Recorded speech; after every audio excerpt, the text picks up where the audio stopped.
Bonjour, je suis Antoine Alabi. L'utilisation du pont en immobilier est utile dans certains cas spécifiques, mais dans d'autres cas, ça peut mettre votre patrimoine et situation financière en danger.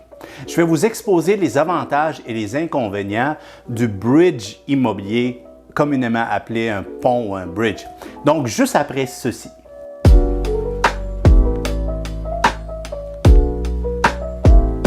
D'abord, parlons du contexte de l'utilisation d'un bridge.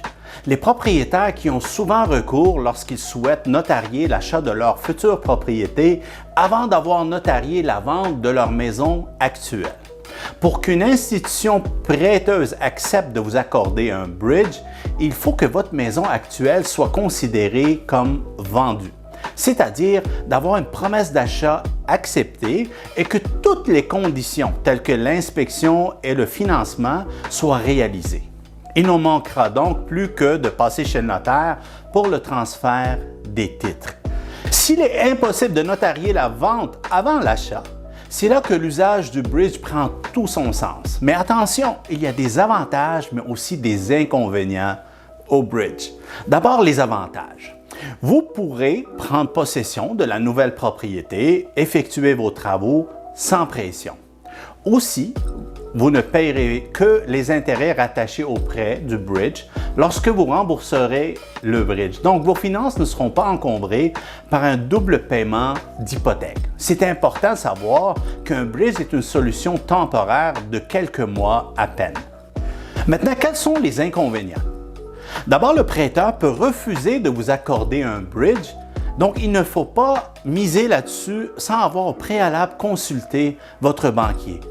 Il pourra vous accorder votre prêt hypothécaire d'avance, un prêt approbation, mais ne pas vous accorder un bridge.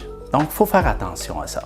Aussi, en cas de force majeure, telle que la perte d'emploi ou le décès de l'acheteur de votre maison, si vous êtes déjà passé par un bridge et acheté votre future propriété, vous pourrez vous retrouver avec 2 maisons et 2 hypothèques à rembourser.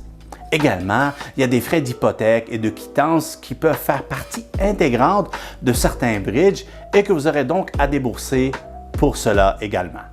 Est-ce qu'il y a des solutions plus sécuritaires? Bien, la réponse est oui. J'ai 2 alternatives à vous proposer.